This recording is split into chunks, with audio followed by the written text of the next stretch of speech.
നമ്മൾ focus number 2 പോവുകയാണ്. ധർമ്മസ്ഥലയിൽ മണ്ണടിഞ്ഞത് എന്തൊക്കെ? ആ രഹസ്യങ്ങൾ തേടിയുള്ള തെരച്ചിൽ അവിടെ ഇന്നും തുടരുകയാണ്. SITയുടെ നേതൃത്വത്തിലുള്ള തെരച്ചിൽ ഇന്ന് രണ്ടാമത് പോയിന്റായി കണ്ട വനപ്രദേശത്താണ് നടന്നുകൊണ്ടിരിക്കുന്നത്. അവിടെ മണ്ണ് നീക്കിയുള്ള പരിശോധനകൾ നടന്നുകൊണ്ടിരിക്കുകയാണ്. ഈ വെളിപ്പെടുത്തൽ നടത്തിയ ശുചീകരണ തൊഴിലാളികളും SIT ഉദ്യോഗസ്ഥരും ഒക്കെ രാവിലെ മുതൽ തന്നെ ആ വനപ്രദേശത്തിനുള്ളിൽ തെരച്ചിലാണ്.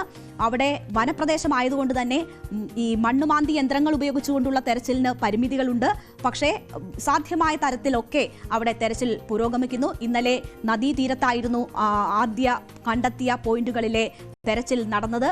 അവിടെ വലിയ നീരൊഴുക്കുണ്ടായിരുന്നു. ഒപ്പം തന്നെ വെള്ളക്കെട്ട് പൊങ്ങി വരുന്നതൊക്കെ തെരച്ചിലിന് വലിയ രീതിയിൽ തടസ്സം സൃഷ്ടിച്ചു. അവിടെ ഒന്നും കണ്ടെത്താനാകാത്ത സാഹചര്യം ഉണ്ടായിരുന്നു.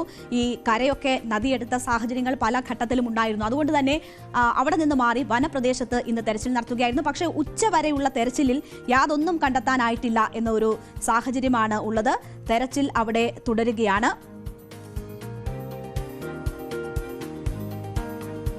SIT അന്വേഷണത്തിൽ പൂർണ്ണ തൃപ്തിയുണ്ട് എന്നതാണ്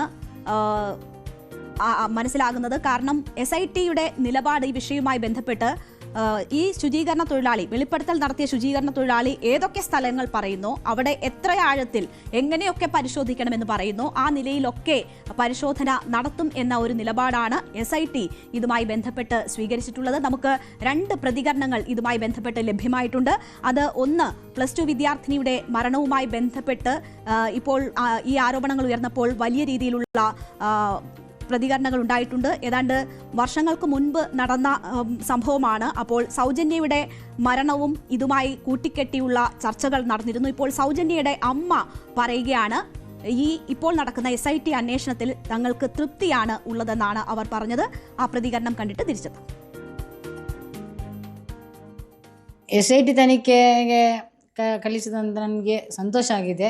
ಅದರ ಜೊತೆಗೆ ನನ್ನ ಮಗಳಿಗೆ ಕೂಡ ತನಿಖೆ ಆಗಬೇಕು, ನನಗೆ ನ್ಯಾಯ ಸಿಗಬೇಕು.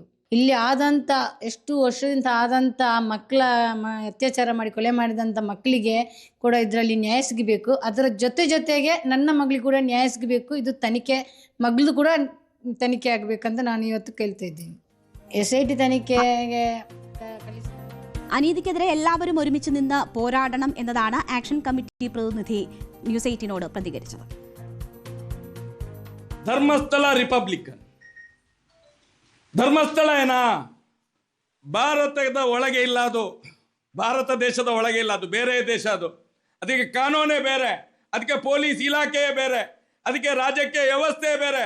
ನಾವು ಹೇಳೋದು അല്ലെല്ലാം വിധാനസൗധ ಮಾಡಬೇಕು. Action committee secretary Mahesh Shetty തിമിരോടിയുടെ പ്രതികരണമാണ് നമ്മൾ കേട്ടത്. വലിയ ദുരൂഹതയാണുള്ളത്. എല്ലാവരും ഒറ്റക്കെട്ടായി നിന്നാൽ മാത്രമേ ആ ദുരൂഹതയുടെ ചുരുളഴിക്കാൻ കഴിയുകയുള്ളൂ എന്നതാണ് അദ്ദേഹം പറയുന്നത്. എല്ലാവരോടും ആ സഹകരണം അദ്ദേഹം അഭ്യർത്ഥിക്കുകയാണ്. അപ്പോൾ ഇന്ന് ഉച്ചവരെ തെരച്ചിൽ ഒന്നും കണ്ടെത്താനായില്ല. പക്ഷേ ആ തെരച്ചിൽ ഇപ്പോഴും അവിടെ തുടരുകയാണ്. ഞങ്ങളുടെ പ്രതിനിധി KV ബൈജു ധർമ്മസ്ഥലയിൽ തുടരുന്നുണ്ട്. ഓരോ വാർത്തകളും പ്രേക്ഷകരിലേക്ക് എത്തിക്കാൻ ഏറ്റവും ആദ്യം എത്തിയ മാധ്യമ സംഘം ന്യൂസ് 18ന്റേതാണ്. അവിടെ നിന്നും ഏറ്റവും ഒടുവിലത്തെ വിവരങ്ങളുമായി KV ബൈജു ചേരും. ഇന്ന് 11 മണിക്കാണ് SIT സംഘം ശുചീകരണ തൊഴിലാളിയുമായി നേത്രാവതി പുഴയോരത്തെത്തിയത്. അത് കഴിഞ്ഞ് 4ഉം 5ഉം 6ഉം ഈ 3 സ്ഥലങ്ങളിലേക്കാണ് ആദ്യം നീങ്ങിയത്. ഇപ്പോൾ ഒന്നാമത്തെ പോയിന്റിലെ പരിശോധന ഇന്നലെ തന്നെ പൂർത്തിയായിരുന്നു. പക്ഷേ നേത്രാവതി പുഴയോരത്തായതുകൊണ്ട് തന്നെ അവിടെ വലിയ തോതിൽ വെള്ളം കെട്ടി നിൽക്കുന്നത് കാരണം പരിശോധന പൂർത്തിയാക്കാൻ സാധിച്ചില്ല. അതിനുശേഷമാണ് പൂർണ്ണമായും വനമേഖലയോട് ചേർന്നുള്ള സ്ഥലങ്ങളിൽ പരിശോധന നടത്തിയത്. ഇത്തരത്തിലുള്ള പോയിന്റുകളിൽ പരിശോധന നടത്തിയത്. ഇനി ഏറ്റവും പ്രധാനം ഈ 8 മുതൽ 11 വരെയുള്ള ആ സ്ഥലങ്ങളാണ്. അത് റോഡിനോട് ചേർന്നാണ്, അതുപോലെ തന്നെ വനമേഖലയിലുമാണ്. അത്തരത്തിലുള്ള സ്ഥലങ്ങളിലാണ് പരിശോധന നടത്തുന്നത്. നിലവിൽ ഇതുവരെ ഏതെങ്കിലും തരത്തിലുള്ള മൃതദേഹാവശിഷ്ടങ്ങൾ ഒന്നും തന്നെ കണ്ടെത്താൻ ആയിട്ടില്ല. പ്രത്യേകിച്ച് ഈ പുഴയോരത്തുള്ള ഈ മാർക്ക് ചെയ്ത സ്ഥലങ്ങളിൽ അത്തരത്തിലുള്ള വസ്തുക്കളൊന്നും തന്നെ കണ്ടെത്താൻ സാധിച്ചിട്ടില്ല. SITയുടെ ഉന്നത ഉദ്യോഗസ്ഥർ സ്ഥലത്തുണ്ട്. അവരുടെ നേതൃത്വത്തിലാണ് പരിശോധന നടക്കുന്നത്. ഒപ്പം ഫോറൻസിക് സംഘവും ഈ പരിശോധനയിൽ ഉണ്ട്. വനം വകുപ്പിൻ്റെ ഉദ്യോഗസ്ഥരുണ്ട്. അത്തരത്തിലുള്ള പരിശോധന തന്നെയാണ് നടക്കുന്നത്. വരും ദിവസങ്ങളിൽ ഈ അന്വേഷണത്തിന് മേൽനോട്ടം വഹിക്കുന്ന സംസ്ഥാന DGP തന്നെ ഇവിടെ എത്തുമെന്നാണ് നമുക്കറിയാൻ സാധിക്കുന്നത്. ഇപ്പോൾ ഏകോപനം നടത്തുന്നത് അദ്ദേഹമാണ്. ഈ ആശയവിനിമയം നടത്തിയതിനു ശേഷമാണ് ഓരോ സ്ഥലങ്ങളിലും ഏത് സ്ഥലങ്ങളിൽ കുഴിയെടുക്കണമെന്ന കാര്യത്തിലൊക്കെ നിർദ്ദേശം നൽകുന്നത്. ഏതായാലും ആളുകളെ ഉപയോഗിച്ച് ഈ മണ്ണ് നീക്കിയുള്ള പരിശോധനയാണ് നടക്കുന്നത്. ഏതെങ്കിലും തരത്തിൽ വനത്തിനകത്ത് ഈ JCB കൊണ്ടുപോകാൻ കഴിയാത്തൊരു സാഹചര്യമുണ്ട്.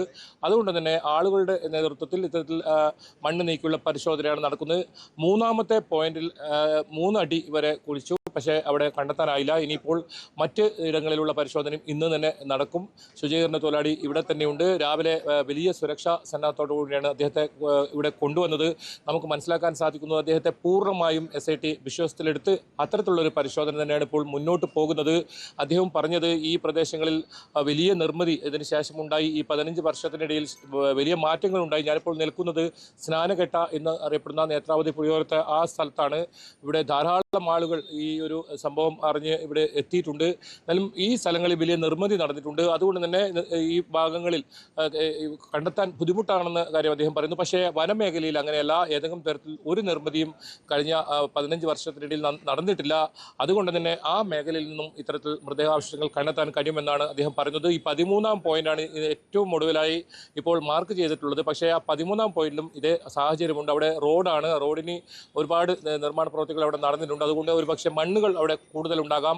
അങ്ങനെയാണെങ്കിൽ അവിടെ കണ്ടുപിടിക്കാൻ ബുദ്ധിമുട്ടായിരിക്കുമെന്നാണ്. ഏതായാലും അല്പസമയം മുമ്പ് ഈ ശുചീകരണ തൊഴിലാളിയെ കൊണ്ട് മറ്റ് പോയിന്റ്, അതായത് വനമേഖലയിൽ 8 മുതൽ 11 വരെയുള്ള പോയിന്റുകളിലേക്കും കൊണ്ടുപോയിട്ട് തെളിവെടുപ്പിനായി കൊണ്ടുപോയിരുന്നു. ആ മേഖലകൾ കേന്ദ്രീകരിച്ചായിരിക്കും ഇനിയുള്ള ഈ മണ്ണെടുത്തുള്ള പരിശോധന നടക്കുക. നിലവിൽ ഇതുവരെ 1ഉം 2ഉം ഈ 2 പോയിന്റുകളിലും ഏതെങ്കിലും തരത്തിലുള്ള മൃതദേഹാവശിഷ്ടങ്ങൾ ഒന്നും തന്നെ കണ്ടെത്താനായിട്ടില്ല. കൂടുതൽ ഇടങ്ങളിൽ ഇത്തരത്തിൽ പരിശോധന നടത്തി 13 ഇടങ്ങളിലും പരിശോധന നടത്തിയതിനു ശേഷം മാത്രമേ മറ്റ് സ്ഥലങ്ങളിൽ മാർക്ക് ചെയ്യുന്ന നടപടികളിലേക്ക് കടക്കൂ.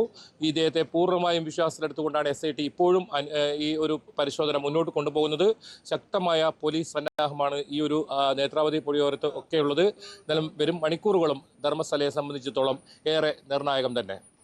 തീർച്ചയായും ഏറെ നിർണായകമായ മണിക്കൂറുകളിലൂടെയാണ് കടന്നു പോകുന്നത്. പക്ഷേ 2 ദിവസത്തെ പരിശോധന, ഏതാണ്ട് ഇന്നത്തെ പരിശോധനയും പൂർത്തിയാകാറാകുമ്പോഴും ഒന്നും കണ്ടെത്തിയിട്ടില്ല എന്ന് വരുന്നത് ചില സംശയങ്ങൾക്ക് കൂടി ഇടയാക്കുന്നു. പക്ഷേ നമുക്കറിയാം, മക്കളെ നഷ്ടപ്പെട്ട, ഉറ്റവരെ നഷ്ടപ്പെട്ട നിരവധി ആളുകൾ ഇതിനോടകം രംഗത്ത് വന്ന ഒരു സാഹചര്യമുണ്ട്. അപ്പോൾ ശുചീകരണ തൊഴിലാളിയുടെ ഒരു തുറന്നു പറച്ചിൽ, വെളിപ്പെടുത്തൽ മാത്രമല്ല ഈ കേസിന് ആധാരമായിട്ടുള്ളത് എന്നതൊരു സാഹചര്യമുണ്ട്. എന്തായാലും SITയുടെ ഇപ്പോഴത്തെ പ്രവർത്തനത്തിൽ തൃപ്തിയാണ് ഈ ഇരകളാക്കപ്പെട്ടവരുടെ കുടുംബങ്ങൾ ഉൾപ്പെടെ പറയുന്നത്.